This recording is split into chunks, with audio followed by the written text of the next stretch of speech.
भारत का जनसंख्या की दृष्टि से सबसे बड़ा राज्य है उत्तर प्रदेश और इस राज्य में सबसे प्रमुख हड़प्पाकालीन स्थल है आलमगीरपुर।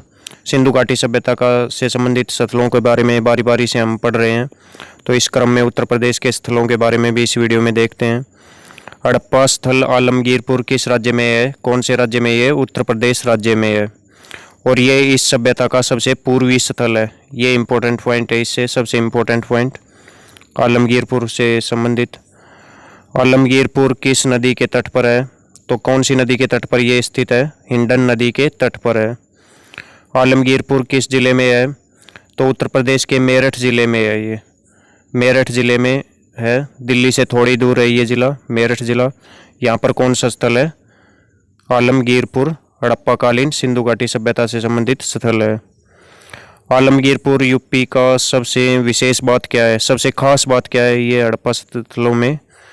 ये क्या है? हड़प्पा सभ्यता का सबसे पूर्वी स्थल है। सबसे पूर्वी स्थल है। सबसे पश्चिमी स्थल कौन सा है? सबसे उत्तरी स्थल कौन सा है? सबसे दक्षिणी स्थल कौन सा है? इसके बारे में ये टेबल बना रखी है, इसके में बताया जाएगा आपको। और ये बाकी जो स्थल खोजे गए थे वो या तो सरस्वती नदी के तट पर थे या फिर सिंधु नदी के तट पर थे, लेकिन ये जो स्थल है ये पहला ऐसा स्थल था जो कौन सी नदी के तट पर पाया गया?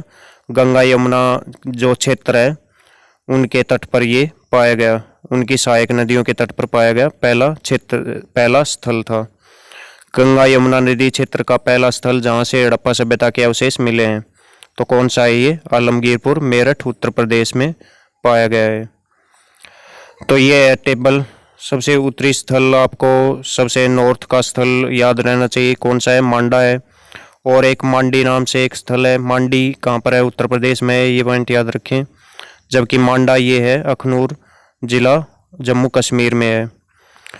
और बलूचिस्तान राज्य में, पाकिस्तान के में सबसे पश्चिमी स्थल है, इसका नाम है सूतका गेंडोर, बलूचिस्तान पाकिस्तान में है। और सब इसके अपोजिट में सबसे पूर्वी स्थल, यानी इसके बाद में हड़प्पा सभ्यता का विस्तार नहीं है। इस स्थल के बाद में, आलमगीरपुर के बाद में बिहार साइड में, बिहार बंगाल साइड में हड़प्पा सभ्यता नहीं थी। आलमगीरपुर मेरठ यूपी का स्थल है। ये सबसे ईस्टर्न यानी पूर्वी स्थल है। सबसे दक्षिणी स्थल दैमाबाद है, अहमदनगर जिला, महाराष्ट्र में। सबसे उत्तरी स्थल बता दिया, मांडा है। तो ये पॉइंट ये जरूर याद रखें। इन स्थलों के, चारों स्थलों के बारे में खूब पूछा जाता है। आलमगीरपुर एकमात्र स्थल है जहाँ से खालिस्तान की प्राप्ति नहीं हुई है। तो किसकी प्राप्ति नहीं है? मुद्राओं की प्राप्ति, मोहरों की प्राप्ति यहाँ से नहीं हुई है। मुद्राएं एकमात्र ऐसा स्थल है जहाँ से मुद्राओं की प्राप्ति नहीं हुई है। और एक और क्या खास बात रही है, यहाँ से मरण मूर्तियाँ भी नहीं मिली हैं। तो ऐसा स्थल है। इसके साथ में एक और स्थल ऐसा ही है, वो है रंगपुर और आलमगीरपुर में मरण मूर्तियाँ, मात्र देवी की मरण मूर्तियाँ नहीं मिली हैं।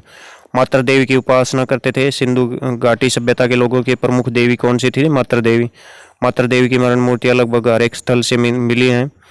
मात्र देवी की मरण मूर्तियाँ क्या थी कि जो स्त्री की मूर्तियाँ थी और उनमें उर्वरा शक्ति के रूप में या फिर अन्य शक्ति के रूप में माता की पूजा की जाती थी इस सभ्यता के दौरान।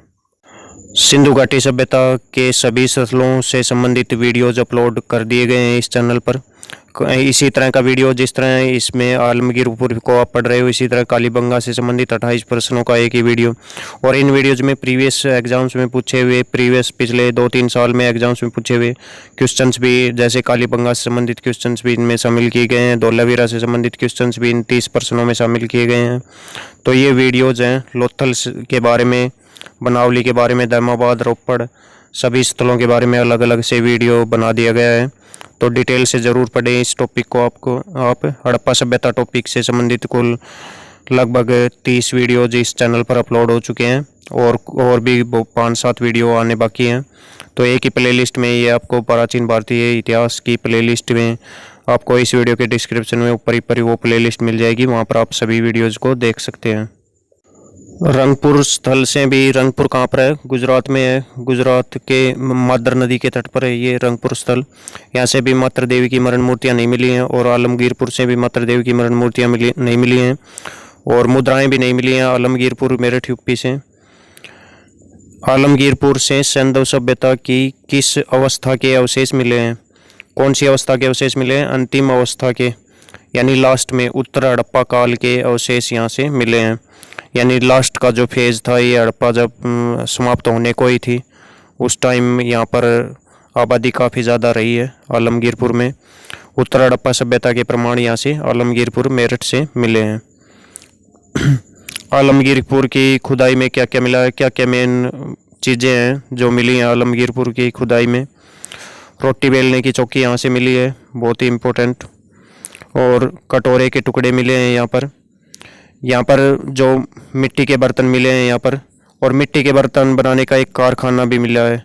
जहाँ से मिट्टी के बर्तन मिले हैं उसे माना गया है कि वो मिट्टी के बर्तन बनाने का एक कारखाना था।